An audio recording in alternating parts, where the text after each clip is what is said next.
Hey, Roger Federer. This is just not even a video with much kind of thought into it. I haven't had to read too much about you this week, so I guess I don't really have much to say. Except I did read a couple of articles last week, and then I thought I caught one where you were saying that Andy Murray could reach #1 in the world next year. And I just wanted to tell you, like, there's a nice fine balance between saying another player is great and then kind of saying that, oh, he could very well be #1 next year. And I don't know the context of what you said, the quote in, but just be careful, like, mentally what you're saying, just keep conditioning yourself as well, and just be careful of the unconscious, mind and stuff like that, the certain statements that you say.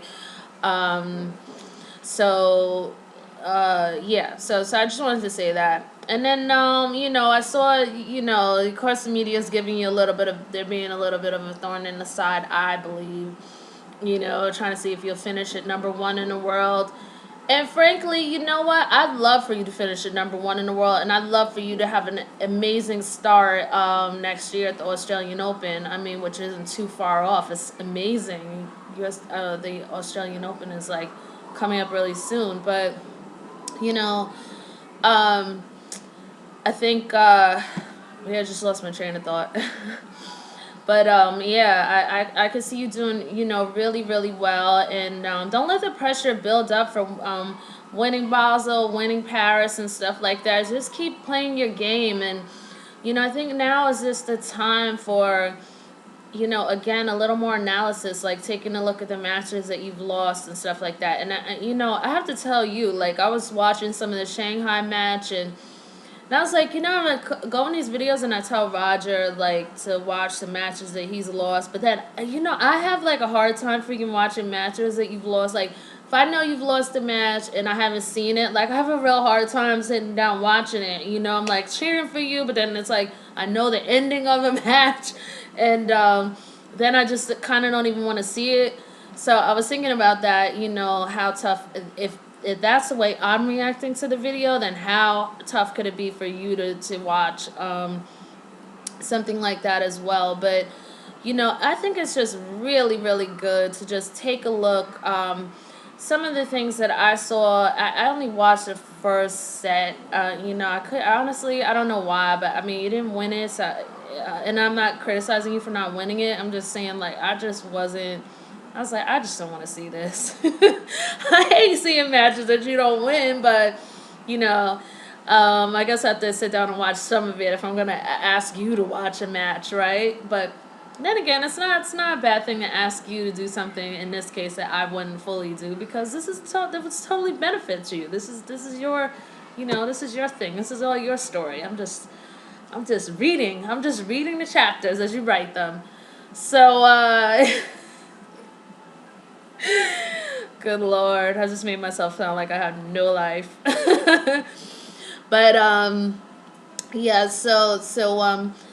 I just saw parts of that match where I felt like you gave Murray a chance, and I just want to come back to something like, I think, or let me propose this to you. I think it would be, like, really good for you to take a look at the matches and see, like, where you're giving players a chance to sort of compose themselves, and where, are you giving yourself a chance to, like, reset, and how can you sort of cut down on that and play a little bit off kilter, you know what I mean? Because there's one point in a match, it was actually a hot shot that you made that is on YouTube or whatever, but you were playing against Murray, and then you got him off kilter, he's a little bit off, and kind of shuffling around and try to get himself composed and get control of the ball as you were making shots. And I don't know, he managed to get a shot back that was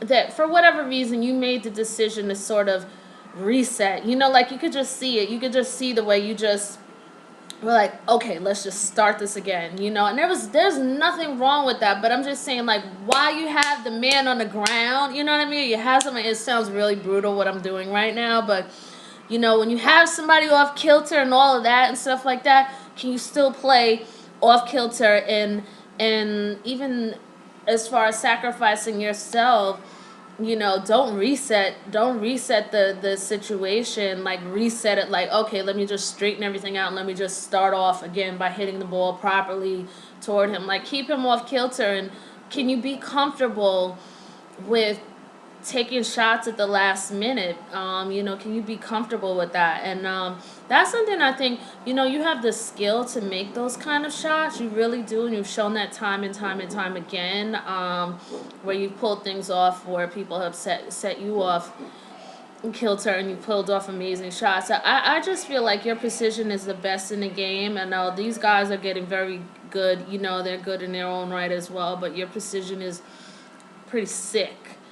So I just feel like, I think if you can get comfortable with not giving yourself time sometimes, and I don't mean to, that probably doesn't sound right, but just being able to make shots and secure a winner or winning shot, while off kilter. You know what I mean? Like, you don't need, to reset the whole play to a certain extent. It's not really a play, but just reset in order to feel comfortable. I have to look for that. Honestly, I can't promise that I have the time to look for whatever that play was, but it was a hot shot of yours, and you could see, like I said, that you were really kind of getting the best of Murray. He was a little bit off kilter, but then he sent some sort of shot where you were just like, you could see where you set in your mind, okay, all right, let's just start again. And then you just hit the ball to him, which really gave him a chance, like, okay, like, I don't need to scramble anymore. You completely, like, reset the battle. So, if you can figure out how to play, kind of like Burditch said, like, Roger Federer likes to have time. He doesn't like when people don't give him time. And I think that's the way that Murray has been kind of playing. From what I saw in Shanghai, just a little bit of it. It's almost like, well, people always know this. People know that you like to create shots and stuff like that. And if you don't have the time, because I think I mentioned that a long time ago in my video, that someone said if you don't have time to create the shot in the way that you want to, it kind of throws you off. Only you haven't been getting thrown off mentally from Wimbledon on. You haven't really been getting frazzled or thrown out of your game. May have sometimes been a little petered out mentally, but you haven't been getting, like, emotionally thrown off in your game, and so kudos to you for that. But that's the thing, that's what these players know. Like, they're going to hit balls really hard, really fast, kind of keep you off kilter. Like, when you're serving to them, I noticed Murray was really try to hit shots very hard, but some of them he just couldn't secure. So, I think going into 2013, and maybe this might seem a little early, but then again, not. I think for you to go to Paris, I think you mentioned Paris. I don't even know, like, the rest of your schedule, but you had mentioned Paris and another tournament, and then the World Tour Finals. So in order for you to get absolutely where you want to go, I think it's worth it looking at how these guys have been playing you and changing their strategy to play against you. Obviously, I mean, I don't feel like, this is probably such obvious crap that I'm saying, but really, really look at it. Like, look at the plays. Like, look what's gone wrong. Like, where are you giving them chances? Because, I felt that from the first set. And I guess, I'll have to come back another time and put in the links. I just kind of rushed in from work today and was just kind of like, oh, let me just say what I need to say, and that's it. So I really will try to put in the links that I'm talking about. But again, jumping back to what Bridget said, like, can you learn how to play, like, out of your comfort zone? I feel like playing in a crunch will be good for you too, and as time goes on, the way that a lot of these guys hit the ball so hard, you are going to be playing in a crunch. But can you feel comfortable and create? Yes, I know you can create skill-wise, but can you feel comfortable without resetting? You know, can you get comfortable with playing in a crunch, with playing off kilter, making a shot, making a killer shot, getting a winner? Because I feel like that one play, you should have had that shot, the one play that I've been talking about. But actually, maybe you actually did happen to win that shot. I'm not totally sure. But anyway, I'm kind of rambling on. I'm a little tired. But yeah, so yeah, I totally think you can definitely hold on to the number one spot. But you know, it's all about, mentally again resetting and stuff like that. It seems like, you got a little bit of doubt creeping in, and that's natural this time of year. You know,